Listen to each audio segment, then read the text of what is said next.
Hello, everyone, and welcome to today's University Business web seminar, which is entitled How to Cost Effectively Grow Enrollments by Leveraging Alternative Credentials, which is brought to you by the generous support of our sponsor, Pearson. Now, before we get started, I would just like to share just a few housekeeping items with you. For technical support, please use the chat panel on the right side of your screen, then select on my name, which is Stephen Blackburn, and type your message if you're having any technical issues. If you don't have computer speakers or maybe you prefer to listen privately, please dial the phone number and access codes that I will post in the chat window in a few moments. We will also be welcoming any questions you have today with a Q&A session at the end of the presentation. To submit a question, please use the Q&A panel, which is on the bottom right side of your screen, and then send your questions to all panelists, but that should be the default option, so look out for that. If you don't see the chat or the Q&A panels, again, look to the right side of your screen and then click on the expand triangle, which is directly in front of the panel name to make sure you have access to it. Also, something important to note very quickly, if you would like to access the web seminar at a later time, you'll be pleased to know that everyone who is registered as well as attending today will receive an email with a link to the slide as well as an archive recording. And with that, it is my pleasure to introduce to all of you our panelists today. First, we have Dr. Liesl Riddle, who is Vice Dean for Strategy of the Business School at the George Washington University. We also have Maya Sharpley, who is the co-founder and managing partner at Juvu Ventures. And of course, we have Dr. Andrea Marcinkus, who is the Senior Academic Strategist at Pearson Online Learning Services. And now I will turn things over to Andrea's capable hands. Andrea, nice to have you with us. Thanks, Stephen. I really appreciate that warm welcome. And good afternoon to all who are attending today.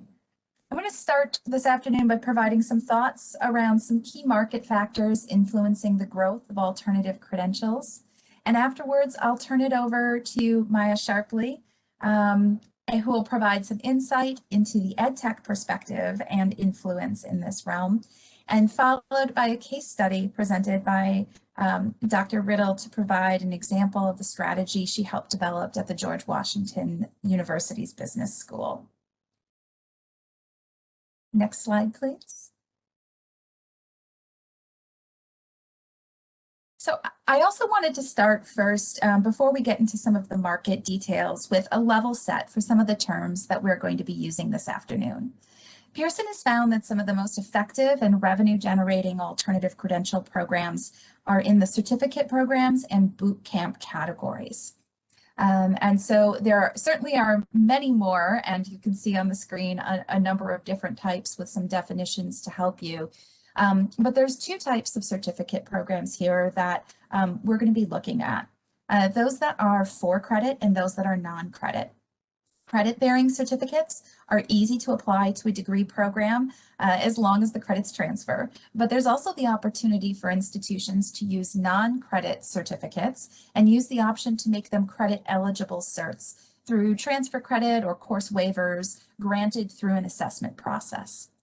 And one other call out I want to make is the immersive experience or boot camp. Boot camp has been used in a variety of ways, and it is one of the older alternative credential forms that you may have experienced. And here today we're talking about it as a truly immersive and experiential learning practice for students. And these can be also embedded into degree programs. Next slide. So now to some key market trends that involve the learner, the employer, and the institution. A growing number of learners expect anywhere, anytime, and any size learning, and it's being driven by four key universal trends. The first trend is do-it-yourself everything. Other industries like healthcare and IT have really been transformed as consumers are no longer dependent on traditional intermediaries.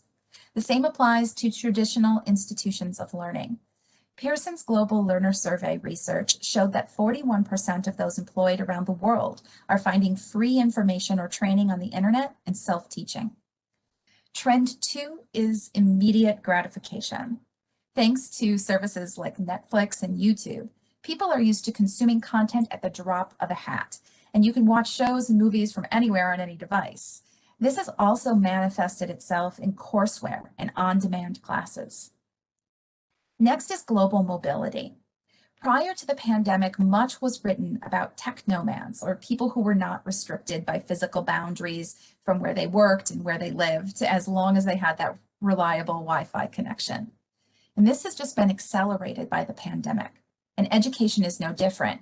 35 million people in the US live in higher education deserts, but about 3 in 4 say that online learning will give people more access to it.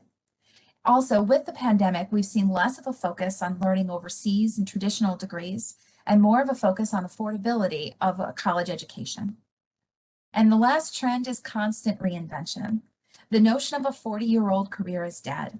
It's estimated that people will hold about 12 jobs between the ages of 18 and 48, and very few are working in fields that they've majored in. And furthermore, the tech disruption means that people need to constantly be learning and reinventing themselves in order to stay relevant and remain employed. Learners are starting to rethink the value of traditional degrees and pathways to obtain an education. We're starting to see measurable attitudes towards higher ed shifting, with a greater focus on short and stackable credentials. In Pearson's Alternative Credentials and Emerging Fields Survey, we saw more people agreeing to or are neutral to the statement that alternative credentials will replace college degrees than what we've seen in the past.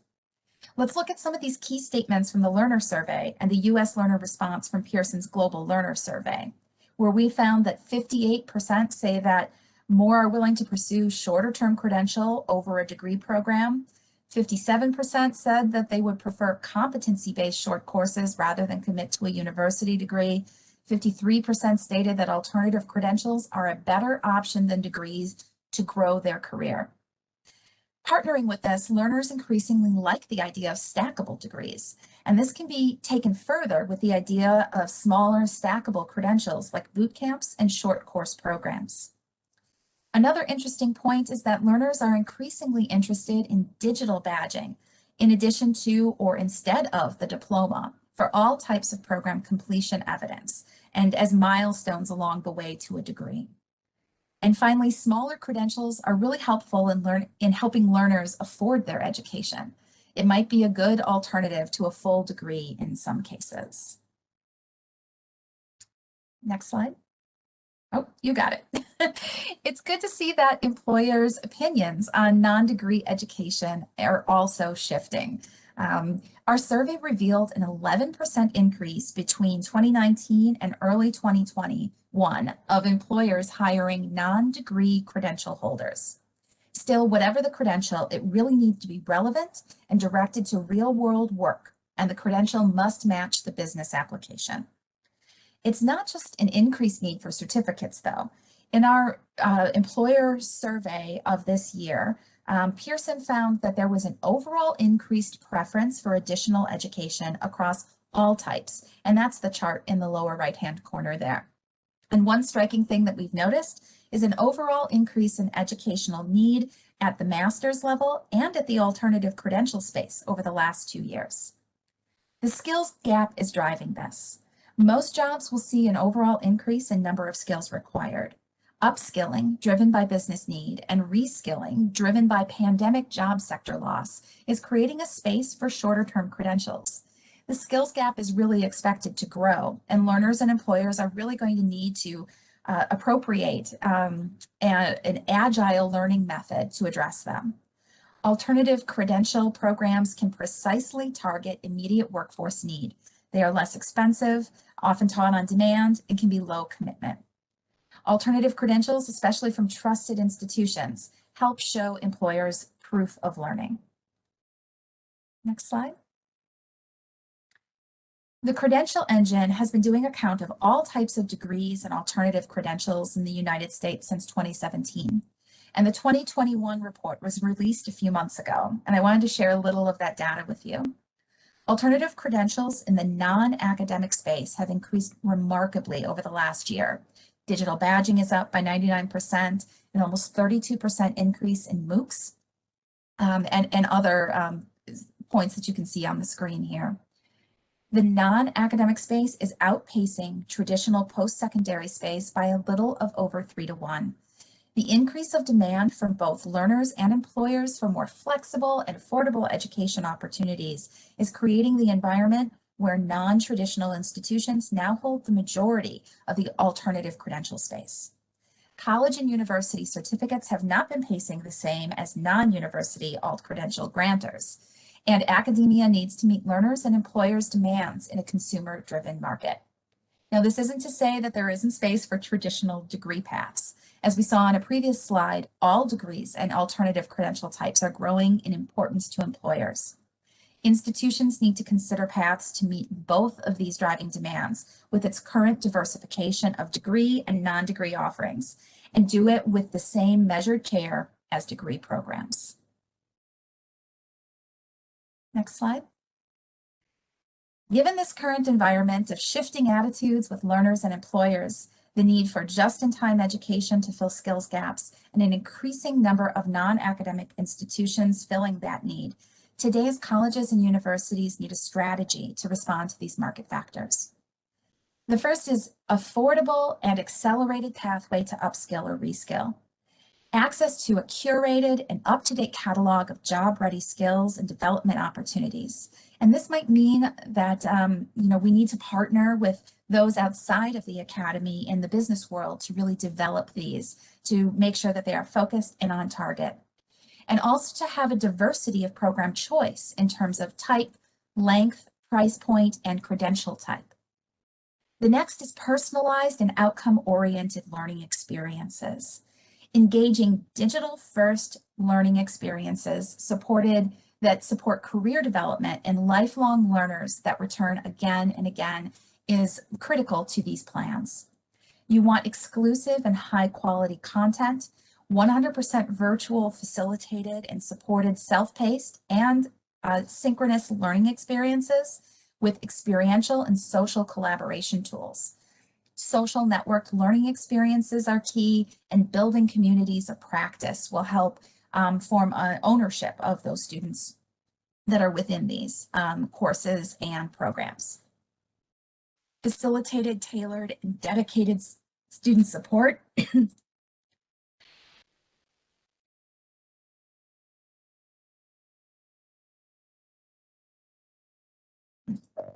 Apologies.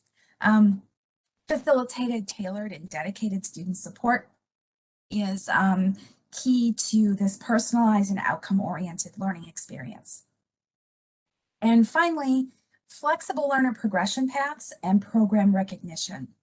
Accelerated courses from top universities are key. Stackable programs that support multiple entry and exit points and leaves the door open for continuing skills development and progression.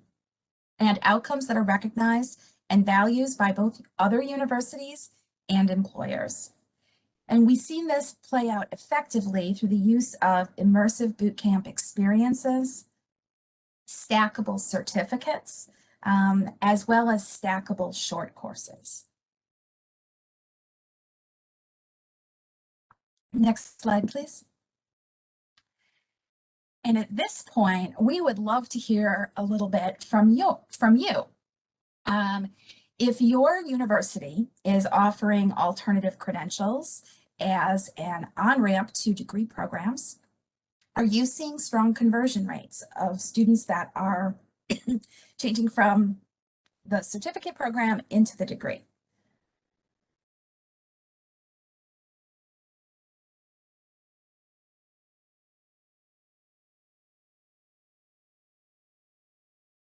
And if you could answer on the screen, we have a few seconds left.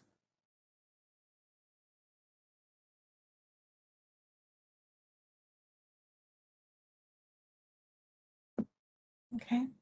And it looks like many of you that answered said that you don't have an alternative credential program yet. So We're glad that you've joined us today to learn a little bit more about how you can use these effectively. So now I'd like to turn over the presentation to Maya Sharpley, who will provide some perspective from the EdTech side of this expanding market. Thank you, Andrea. Thanks so much. And that was really interesting about the poll about, I guess it was 58% do not have alternative credentials. Next slide, please. What I'd like to do today is really kind of ground this, kind of zoom out a bit into the broader landscape and share with you what we're seeing on the investing side. So venture investing into education, technology-enabled education companies.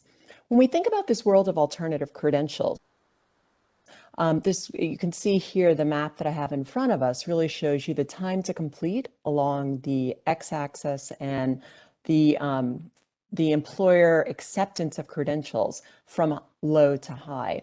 And so we see that, MOOCs on one end, MOOCs starting out, YouTube library, that's really where this all kind of started about 10 years ago, moving all the way up through the pathway into graduate and undergraduate degrees. So we see time to complete moves up, as does cost, and outcomes as well. When we look at this, though, and we think about what does this look like, so MOOCs is something that we always talk about, but in the past decade, and people kind of dismiss it oftentimes, but in the past decade, MOOCs alone have educated over 380 million students across 30,000 courses. They offer 50 different degrees from 1,000 universities globally. So, we think about MOOCs as one thing, but we look at that and we look at the career progression. Boot camps, as we look at, just to kind of, drop in on another point Andrea mentioned, originally started General Assembly back in 2011 and started this off. Trilogy, Thinkful are some of the leading players in this space, but we see that really growing. And as we move through this progression, I guess kind of the overlying feature, the overlying trend here is that we're moving beyond government-led qualification framework, right? We're moving into a world where we have different stakeholders with different perspectives. And this is only a sample. Next slide, please. What this actually boils down to and why there's so much excitement in this space in the venture investing side is because this currently represents about a $10 billion market opportunity. Those categories that you saw before kind of broken down, we think about boot camps a lot and that's top of mind, but if you look at actually the spend in that area, it's actually the smallest area, right? We look at online non-degree certificates and post-secondary micro-credentials. That's a growing area. Professional certifications, this is where we're looking at corporations coming in and offering training and programs to help people have essentially an on-ramp into jobs. So again, another form of this alternative certification. And then the more traditional online courses and badges offered by both existing players, but this number here, this $3.8 billion, is really just the ed tech spend. So the Coursera's and the Degrees of the world. $10 billion seems like a lot for today, but next slide, please. What we see is that this is exploding. So the spend in this area is really growing rapidly. Actually we're sitting in 2021 right now. So in 4 years, in 2025, we expect that $10 billion to grow to $117 billion of spend. And, that's unprecedented. That level of growth and that speed of growth is really quite unprecedented. And what does that look like? Next slide, please, as we break that down.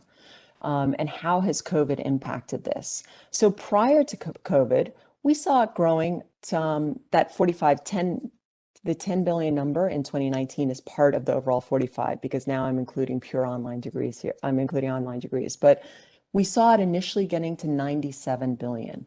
The COVID bump, everyone sitting at home, studying online, changing jobs, upskilling, reskilling, and the acceptance within higher education and other organizations to actually train online and continue to teach online has seen that growth. It's bumped up to 117 billion.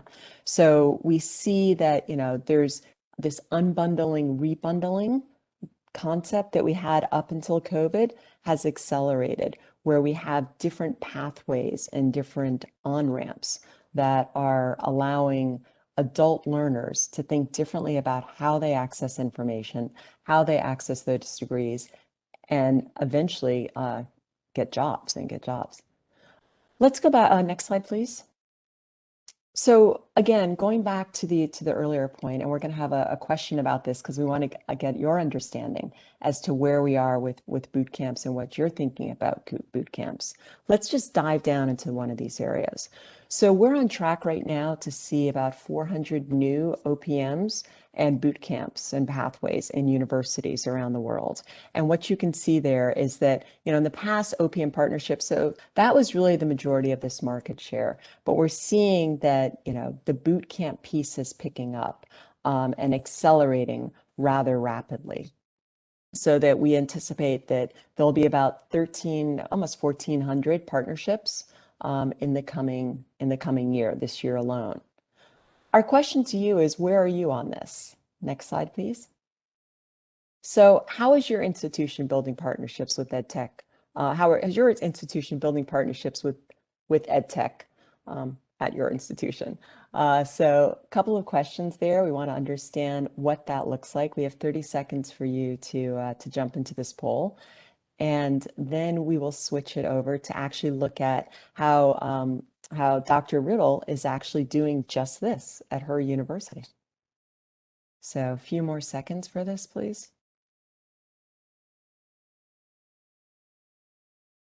And we're about to close. Okay, let's see.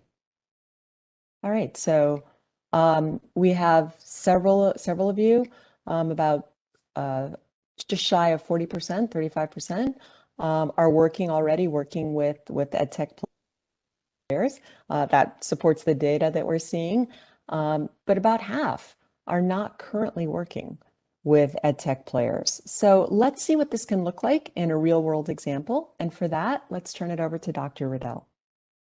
Thank you, Maya.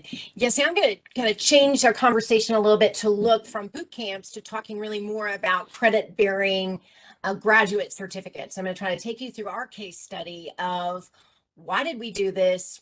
How did we do it? How's it working out so far? We're really kind of at year around 2.5 to 3 of this journey. So next slide, please. Let me set the stage for you. About 3 years ago, I walked into a situation where we had about 6 formats of our MBA program, including a fully online program, and we had about 8 specialized master's programs.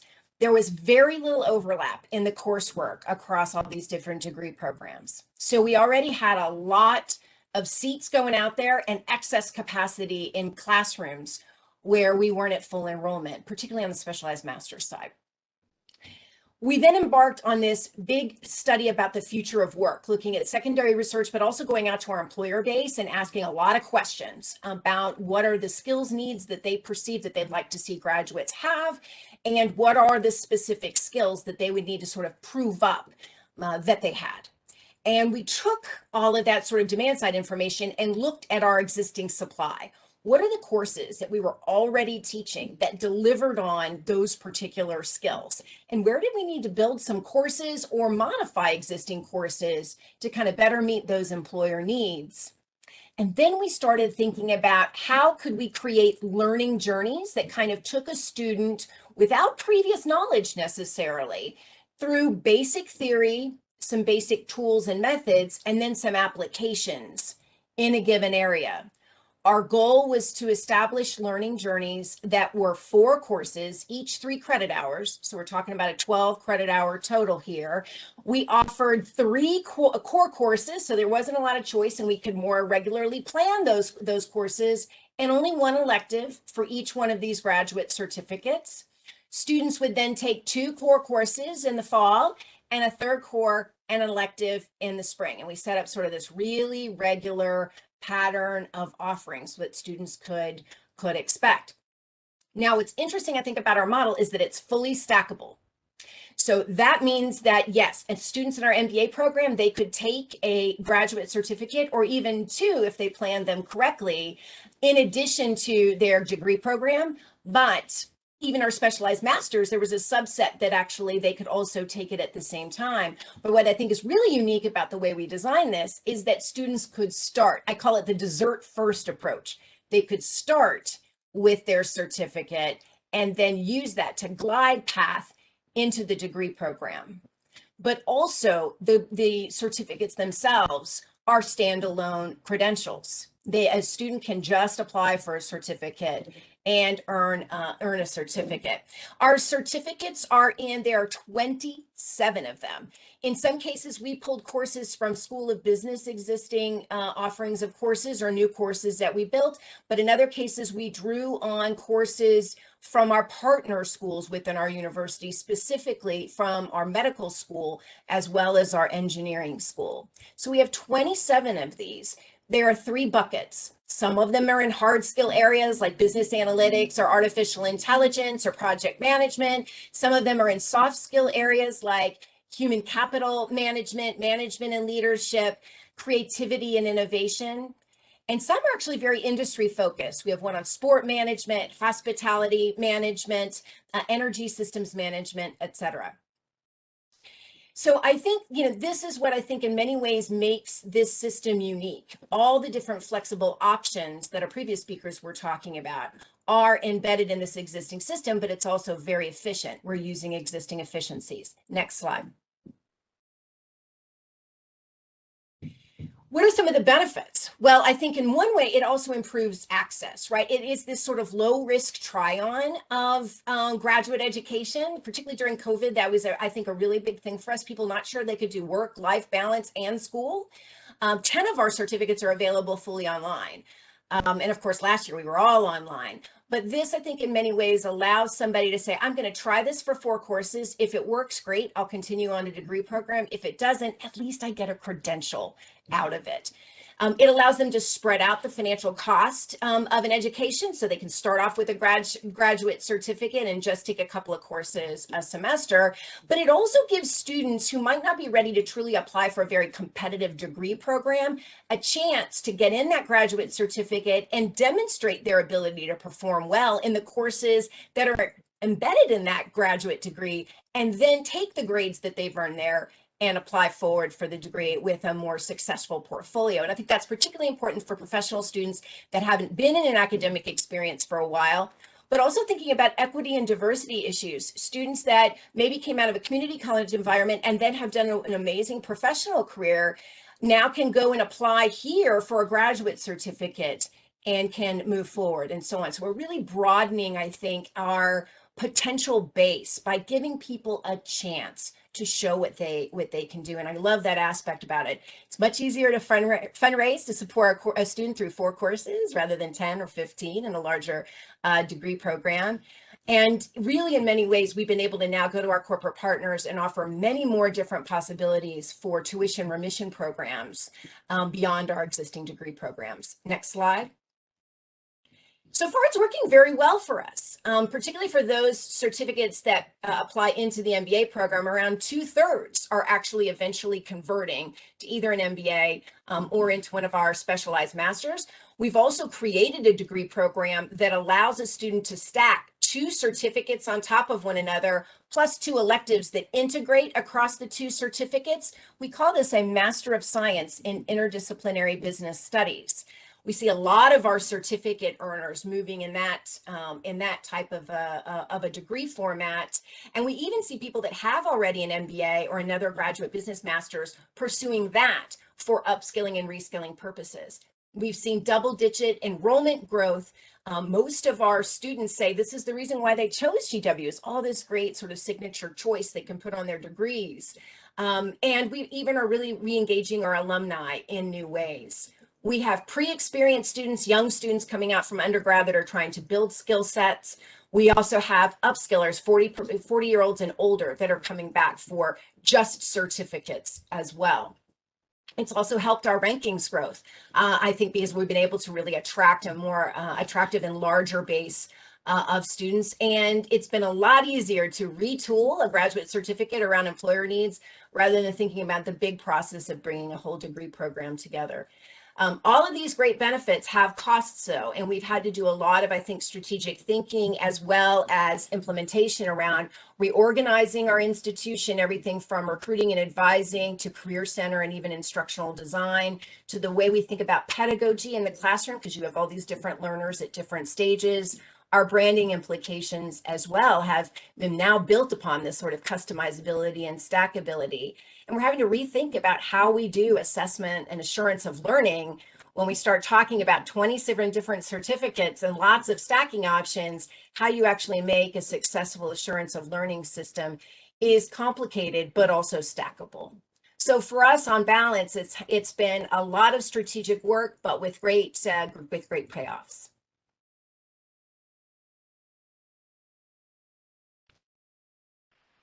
All right, perfect. So right now we are heading into the Q&A portion of our presentation today. And we do have some time for that. So for those of you who have not yet submitted your question, you can please do so now by submitting it in the Q&A panel, which is located below the chat panel at the bottom of your screen. And if for whatever reason we don't get to your questions today, I'm sure that the team at Pearson should be able to answer your questions privately after today's event. And it looks like we have a few questions that have come in already. So this one comes in from James Gray saying, based on your experience and expertise, all of you, are there any books, maybe articles, webinars, podcasts that you recommend in order to learn more about what you're talking about, what you've been talking about today?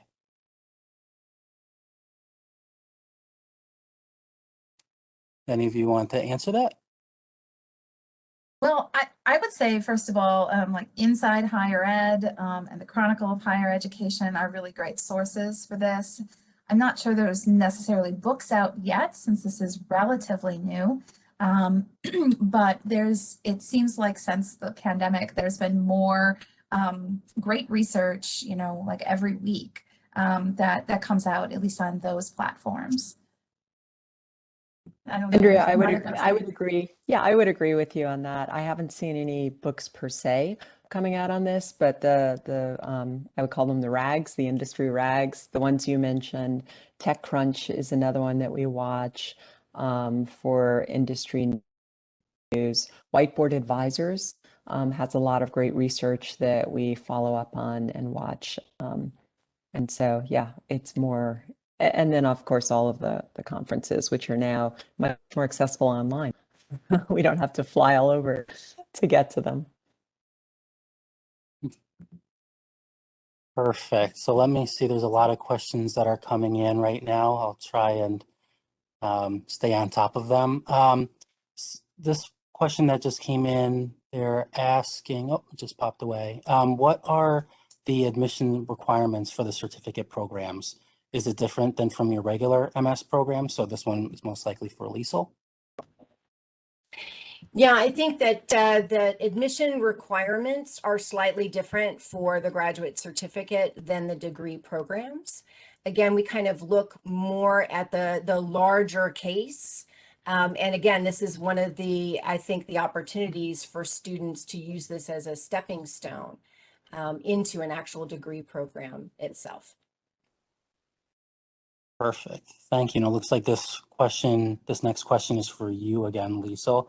Have you noticed, are there some students that come in maybe for just a few credentials, but then not complete a degree? Is that something you're seeing at all? Yeah, I mean, there's, again, because there is this sort of wider sweep that we're allowing into these graduate certificate programs.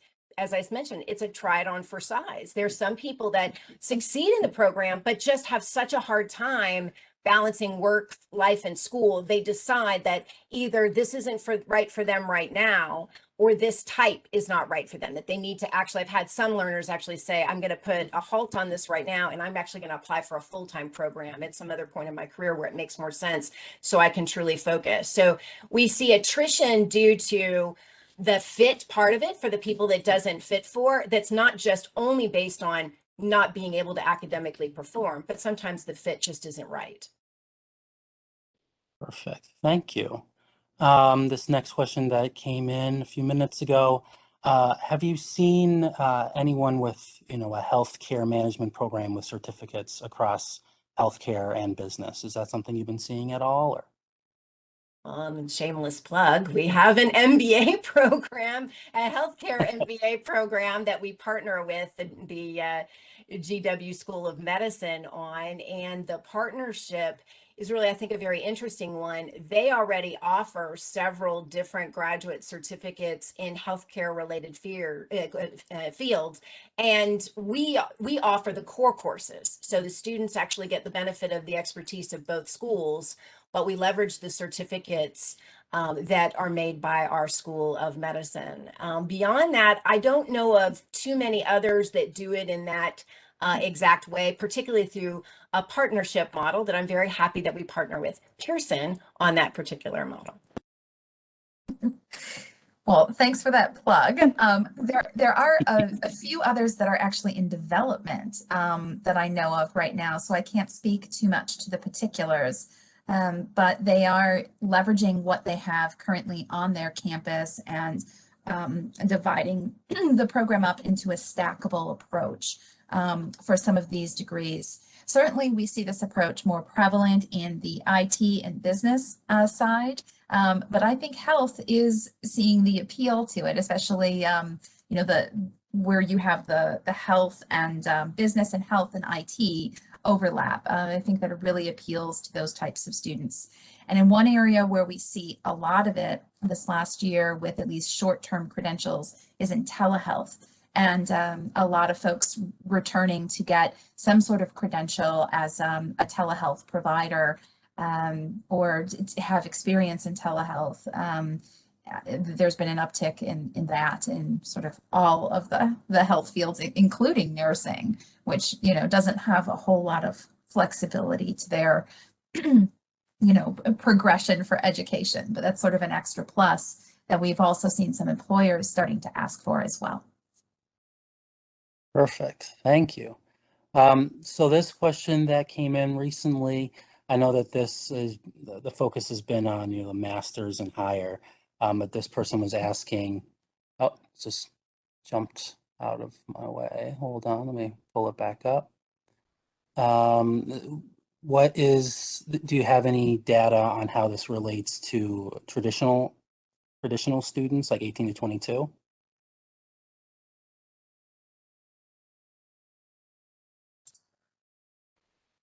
I don't have any hard and fast data as in that this many of students will convert or that sort of thing. But one of the things that I do know, there's been a huge market trend in students choosing to not enter an undergraduate degree program, particularly in the IT field. They feel that they can get their training without the degree and are seeking some sort of credential.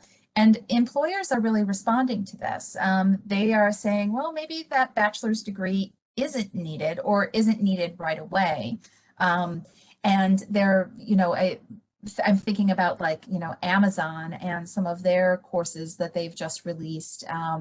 And we do have also some partners that do have undergraduate certificate and stackable programs in the works. So I think this is a little bit of a newer concept perhaps for the undergrad market, but the newest generation that is entering college or is in college age right now, many of them are choosing to not go in to that sort of traditional 4-year degree and are choosing an alternate path. And so I think that we're going to see a lot more of this. We're sort of on the cusp there of the rising edge. And so it'll be interesting to see how this plays out, both from market demand and how institutions respond. Andrea, I would agree. I would just add that, in the past meaning, 2 years ago, 3 years ago, maybe, everything has accelerated so much with COVID, but you really saw that more of a clean line between high school and college. or undergraduate college, meaning undergraduate, and alternative certs and all that were really for what Australians call the school leavers, so post 25 years old. We're now starting to see trends going down even into high school, where students are actually coming out of high school and saying, you know, maybe college isn't for me, but they have a different alternative versus just going to work. So they can take alternative certificates and they can take these degree programs. They can go to a Google or an AWS and learn certain skills and get onto an on-ramp and then stack the credentials to eventually turn into degrees. So we're seeing pressure not only coming from the top down, but also, and demand, right? We're seeing demand coming from the bottom up as well, coming out of high school into undergraduate. So I would say it's being addressed from both angles. We're seeing change. And there are obviously ed tech players that are working to support this on both angles. Perfect. And this next question that just came in, it's a question that's really on a lot of our minds ever since COVID. But have any of you been seeing any uptick from international participants?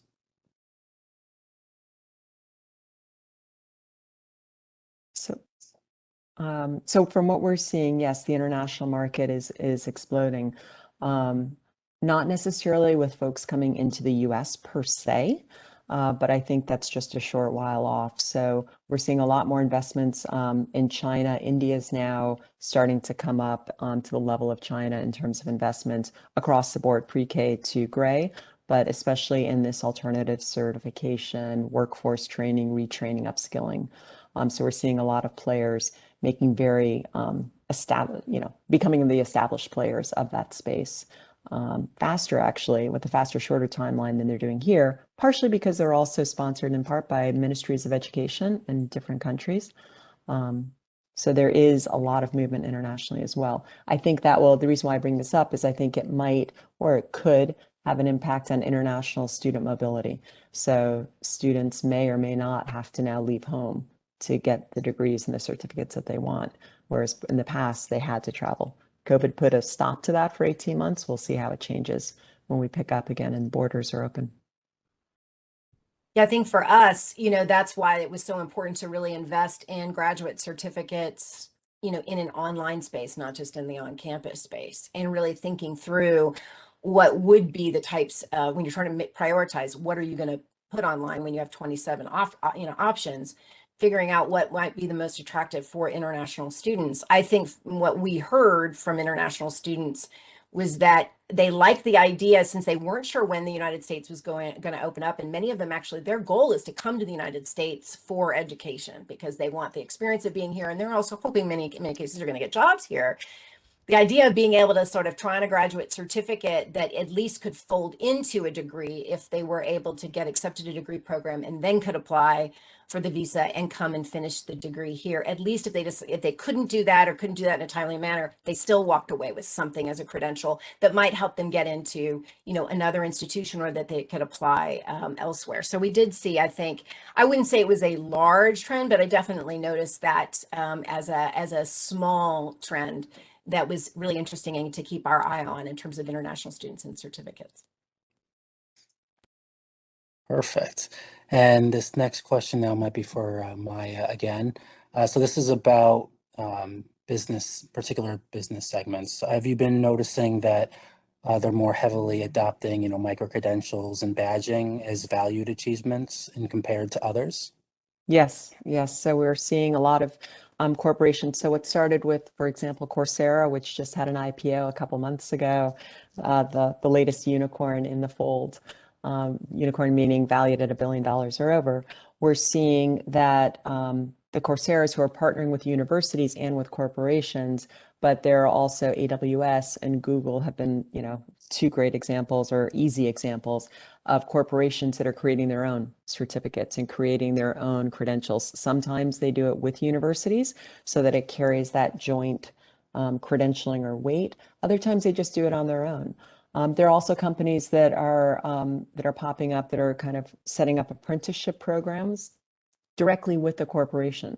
So for example, an on-ramp works directly with the Pandora or a Twitch or a MailChimp, and they figure out what is needed for this job and then they recruit the students and train them in that job. So it's a direct on-ramp into a corporation and therefore onto a career ladder with measurable skills that bypasses the university degree.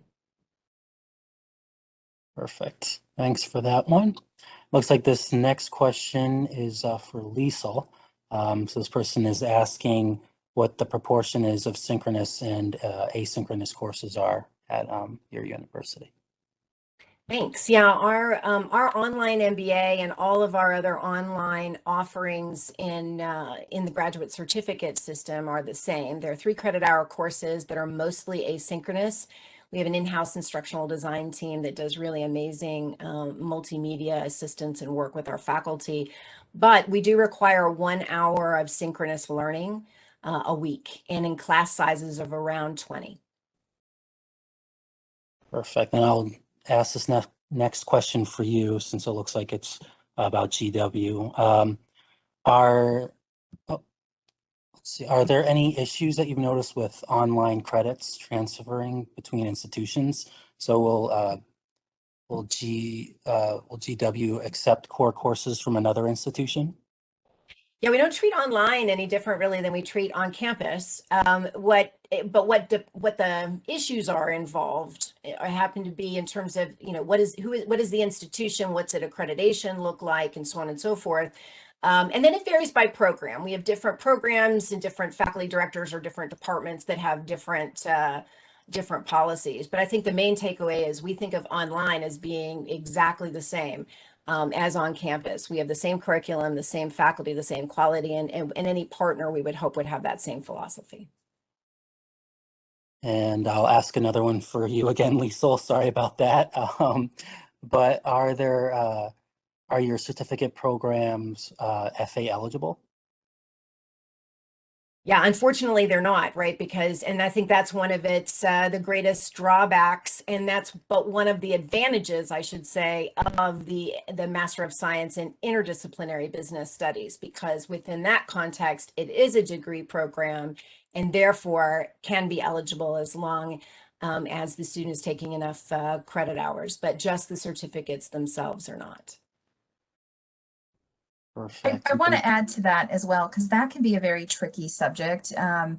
Certainly, some certificates can be financial aid eligible, it depends if it leads to a career path or a career progression path. And there is an application process for some of these certificates and that you can apply for through the Department of Ed. But it's a lengthy process. And so there are some options, but that is a whole thing that you would really need to delve into to be very careful about where and when your programs could be eligible for financial aid and when they would not be able to be eligible. Perfect. Thanks for that. I just wanted to say very quickly that we still have a few minutes or 12 minutes or so for the Q&A. So if you have any questions that we haven't asked yet, please do so now by submitting it in the Q&A box, and we shall get to your questions shortly. So now this next question they're asking is if their particular university doesn't have a certificate or an alternative credential strategy yet, can you provide any recommendations for that type of university on where to focus first to gain momentum and create quick wins? I think one of the things that you really need is to have support at your institution to do something like this, because it can require unbundling of something that's been bundled since it started. And you also really need to think through how it's going to impact operations on your campus. So I think maybe putting a task force in place to do something like this, and maybe Liesel can comment on how she started that at GW. But certainly there are, OPM providers that are interested in helping programs launch like this as an onboard. Certainly Pearson, shameless plug, is willing to help with some of those if it's the right program and fits with what we're focusing on and that sort of thing. But I'll leave it to my colleagues to also touch a little bit on this topic.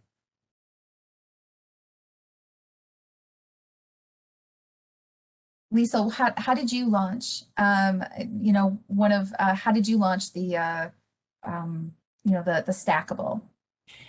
Well, as I mentioned, how we launched it was really, as I said, it's scaffolded on our existing programs by and large, right? Now, we didn't start off with 27. We started off with a subgroup of those based on the kind of research that we got and started prioritizing them. And then we started looking at the data. I will tell you, if I was going to give you one recommendation, it would be instead, it would to make sure you include in any one of these sort of graduate certificates that the stackable ones, that you would include one that consists of the majority of your really hard classes, however you define hard, right? It could depend on the program. We have one called Quantitative Business Foundations, and it consists of the top, you know, the 3 most quantitative courses in the core of the MBA program, plus an elective of their choice. And I love that, because usually when we're uncertain about whether somebody will be able to really make it in the program, or that we're just not sure about that profile, if they can prove that they can do well in financial accounting and finance and data and decision making, then we know that they'll be a good fit, you know, for the MBA program as a whole. And so I think that type of a glide path has been really very helpful for us. And I would really suggest, you know, before you go creating something very blue sky, really take a look at your enrollments. And do you have core courses that you're offering in another degree program that you know, where you have a lot of excess capacity? You got to offer that course anyway. It's no skin off your nose to include whatever those available seats are until you start getting into another section, but then hopefully you're earning enough revenue and you can, you know, afford that additional section. But until then, you're kind of filling those seats. And I will tell you, it does have a change in the classroom. And I think that's one thing I didn't spend enough time underscoring, kind of getting your faculty ready for this reality. Depends on what students you're putting in the classroom together. And you need to think through that. I will tell you, I myself was a joint degree master's student, and I was often in classes as a business school student with students that from a lot of other disciplines. And I found that conversations were much, in some ways, richer, and at least enriched, let's put it that way, by the different degree perspectives. But we had faculty members that were very aware and would draw out more the liberal arts side of the student body versus the business student body and so on.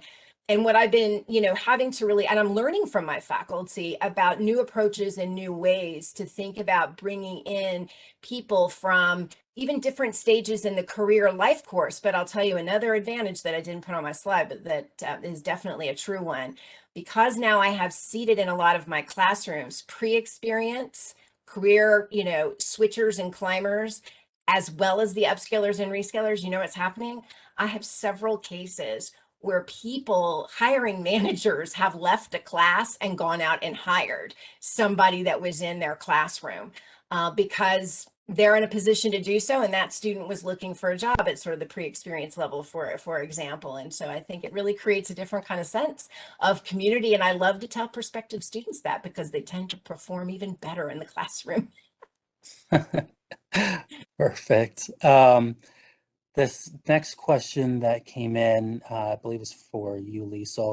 Have you experienced any hurdles in regards to, you know, assurance of learning activities with regard to short courses? Have you faced any hurdles like that? And if you did, you know, how did you overcome them? Yeah, I mean, you know, as I started to answer that in the chat box, you know, I think the greatest hurdle is just it's more work, right? You've got more credentials that you've got to worry about, and really demonstrating assurance in that regard. And so I think the negative is that it's more work, a lot more systems to think about and figuring out how they go together with the different degree program objectives and measures. But I will tell you, because we've had to because we've had to scale up the amount of work involved in AOL, honestly, it's by just sort of a byproduct. We've gotten our faculty leads more engaged because there's kind of more to do. They can't put it off. It's got to be something that's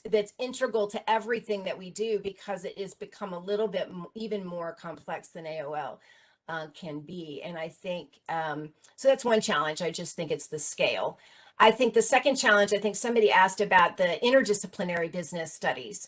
It's an interesting thing, this idea of when you can stack all these different options and you're marketing an interdisciplinary degree, you have to have some learning experience that proves up on the interdisciplinary part. You can prove discipline and discipline have been done and learned, but how can you show that integration that may just be happening in the student's head? You need some kinds of experiences and learning outcomes that can demonstrate that. And that's no different than, say, you have a joint degree program like I did for my master's, and there's a master's thesis that integrates across the two, or there is a report or some other type of demonstration of learning that therefore then is assessed at the interdisciplinary level. So I think there are a lot of challenges, but I also think it helps us sort of improve what we're doing in the teaching whenever we're thinking about how are we going to assure that learning. It has that sort of effect as well. Perfect. And I think we have time for one last question. I think this will be a good note to end on. So do you think there is space in this market for several universities to enter this space effectively? Yes, absolutely. I think unbundling degrees and repackaging them is just at its infancy. And I think that learners and employers are looking for this more flexible approach to higher education. And this trend is really only going to continue. So yes, absolutely. I would absolutely concur. And I would say, now post-COVID, there's even more opportunity on how you do it. Prior to COVID, there might have been one kind of proven path that worked. And now that we're seeing the disaggregation of the degree and the demands coming from students and employers, you can really create your own. It's a great time to be in this and to be doing it. And if I could add one layer, of course, I wanted to answer that no, but the truth is, the answer is truly yes. But I would love for other institutions to go beyond just thinking about competing at the cert level. There's a lot of us in higher ed going after a smaller and smaller and more competitive pool. I would love to see more collaboration. We all have different core strengths that are true to our brand.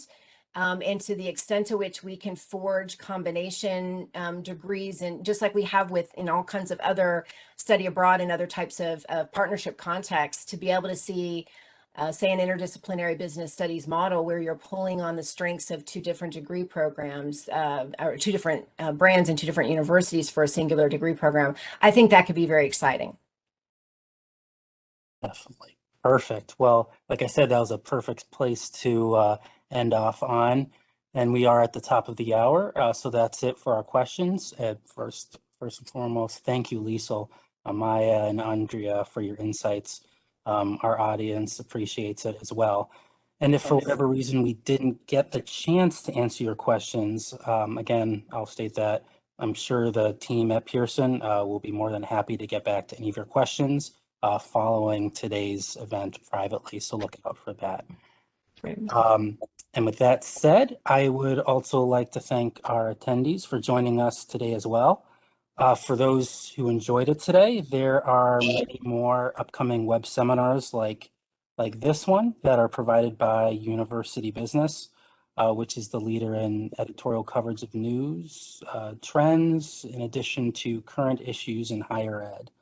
Our wide range of readers subscribe for free to UB, and they stay up to date with us through our print magazine, the digital edition of our magazine, our newsletters, and webinars like this one. And for those of you who would like to watch this web seminar again, or for those of you who believe that the solutions that were provided today would be really helpful to your colleagues, then you'll be pleased to know that an archive recording of this web seminar, it will be available at the URL that you can see on your browser here. You can also expect to receive an email from our team at UB at some point tomorrow, and it will include a link to all of the slides as well as the on-demand video. So look out for that. And with that, on behalf of UB, this is Stephen Blackburn. Thanks, everyone, and have a great rest of your summer. Take care, be well, and stay safe, everyone. Thank you.